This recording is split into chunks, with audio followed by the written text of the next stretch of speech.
Namaskar. I'm going to talk about what the battles are. That's what I'm going to talk about. What are the battles that the book deals with? It's not just Sanskrit as a language, but Sanskriti as a culture, as a civilization. And the overarching battle is to restore the adhikar in the hands of our own people. This adhikar to describe who we are, to study who we are in our own way, to represent ourselves according to our own tradition. This adhikar was taken away during the colonial time, and even after independence, 70 years after independence, this adhikar has not been returned. Many people think that because we have political independence, we also have intellectual independence. We certainly have intellectual freedom legally, and we certainly have free press legally, but the discourse about Indology, Indian civilization, Sanskrit, Sanskriti is still controlled by mechanisms outside India, and their students and people they have certified who've come back to India and occupied important positions.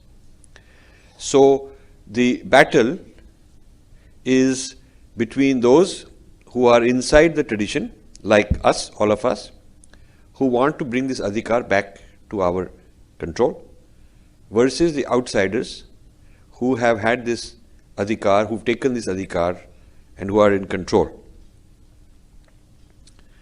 So the insiders are not a question of race or ethnicity or geographical location, but anyone who espouses the Vedic Shruti ideas, anyone who practices, who has Shraddha for the tradition, who has sadhana, whose swadharma is to uphold the tradition, anyone who sees this as his heritage.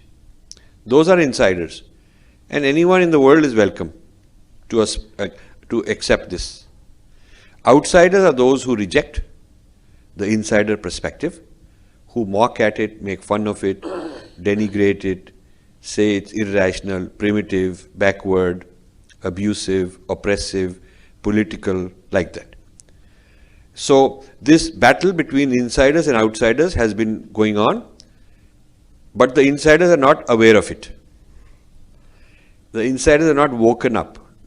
The insiders are still sleeping or sitting in isolated, very introverted, looking at each other, not able to look out to see who's talking, why are they talking, how to talk back.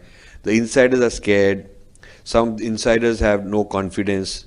They are not competent to read what the outsiders are saying, because the outsiders are writing in very heavy English, which the insiders don't understand. Even the insiders who can understand English properly don't necessarily know all the idiom, all the technical terms being used in Indology, all the references to Western thinkers, Western scholars, Western Siddhant is confusing the insiders. So the insiders, the traditional scholars of our own civilization, our Sanskriti, are alienated. They are kind of excluded, either by choice or by design. So the battle for Sanskrit is what I am starting to reverse this trend and bring the adhikar back. And I call this Swadeshi Indology, which means we have to replace the Videshi Indology with Swadeshi Indology. That's a term. If we can have IT exported from India and become the center, if we can do for pharmaceutical research and export our knowledge, research, if we can do it for auto industry and so many other kind of industries, then why can't we do it for Sanskrit studies and Indology?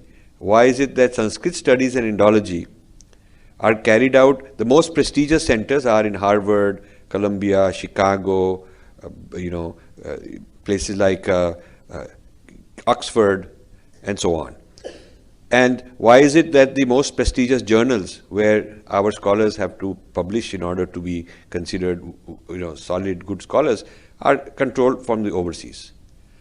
And why is it that the most important conferences our scholars should go to are overseas? So they're always looking for the mercy of grants and applying to this or that foreign agency to please give me grants so I can go there. We are at the mercy of institutions located elsewhere for our own traditional scholars to certify and to prove their value. This is very sad. This is colonial. Our own Indology is colonized.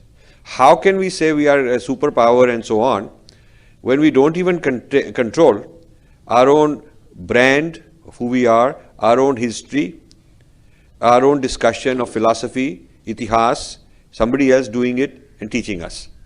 So we used to be the producers of knowledge in places like Nalanda, and we used to teach the world. Now it has switched. The guru has become the consumer.